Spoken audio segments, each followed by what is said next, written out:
নমস্কার। মিলবে ছুটি, রাজ্যের শিক্ষকদের জন্য জারি হলো নয়া বিজ্ঞপ্তি। সাম্প্রতিক প্রকাশিত এই প্রতিবেদনটি আমরা বিস্তারিত জেনে নেব। এবছরের মতো শেষ হয়েছে রাজ্যের মাধ্যমিক পরীক্ষা। এবার ফল ঘোষণার পালা। আজ অর্থাৎ সোমবার থেকেই মাধ্যমিকের খাতা চেক করার জন্য পরীক্ষকদের খাতা দেওয়া শুরু হবে। এই খাতা দেখা শুরুর আগেই এসে গেল আরও একটি নতুন বিজ্ঞপ্তি। পর্ষদ সূত্রে খবর, ছুটির দিনে অর্থাৎ রবিবার কোনো পরীক্ষক যদি প্রধান পরীক্ষকের কাছে মাধ্যমিকের খাতা জমা দেওয়ার কাজ করেন, তাহলে সেই ছুটি তিনি অন্য কোনো কাজের দিনেও নিতে পারবেন। বিজ্ঞপ্তি দিয়ে এবার এমনটাই জানালো মধ্যশিক্ষা পর্ষদ। জানা যাচ্ছে, অন্যান্য কয়েকটি দিনের সঙ্গে আগামী 2, 9 এবং 16ই মার্চ খাতা জমা দেওয়ার তারিখ পড়েছে। আর ওই 3টি দিনই রবিবার পড়েছে। তবে কোনো পরীক্ষক যদি মনে করেন তাদের ওই 3 দিনের মধ্যে কোনো একদিন বা 3 দিনই খাতা জমা দেওয়ার কাজ করতে পারেন। ছুটির দিনে মাধ্যমিক পরীক্ষার খাতা দেখার কাজ করলে তারা পরবর্তী যে কোনো কাজের দিন সেই ছুটি নিতে পারবেন। নির্দিষ্ট স্কুলের প্রধান শিক্ষকরা ওই ছুটি মঞ্জুর করবেন।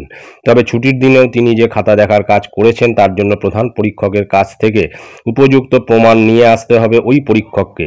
প্রসঙ্গত, মধ্যশিক্ষা পর্ষদের দেওয়া তথ্য অনুযায়ী গত বছরের তুলনায় এবছর মাধ্যমিকে মোট 62,000 জন পরীক্ষার্থী বেড়েছে। এই বছরে মাধ্যমিক পরীক্ষা দিয়েছেন মোট 9,84,753 জন পরীক্ষার্থী। তাদের মধ্যে 4,28,603 জন ছাত্র এবং 5,55,950 জন ছাত্রী রয়েছেন। এবারও মাধ্যমিকে ছাত্রীর সংখ্যা বেশি। এবার রাজ্যের মোট 2,683টি স্কুলে মাধ্যমিকের সিট পড়েছে। তো এবারে আমরা সেই বিজ্ঞপ্তিটি একবার একটু দেখে নেব। আপনারা এই বিজ্ঞপ্তিটি দেখতে পাচ্ছেন যে 22/2/2025 West Bengal board of secondary এডুকেশনের পক্ষ থেকে জারি করা হয়েছে।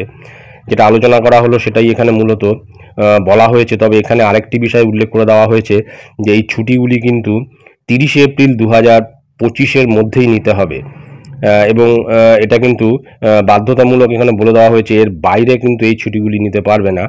যে ছুটির দিন অর্থাৎ রবিবারে কারোর খাতা জমা দেওয়ার কাজ বা খাতা আনতে যাওয়ার কাজ যদি পড়ে যায় এই 3টে ছুটির দিনে, যেটা আগে উল্লেখ করা হলো 2/3/2025, 9/3/2025 এবং 16/3/2025, এই 3টি কিন্তু রবিবার পড়েছে।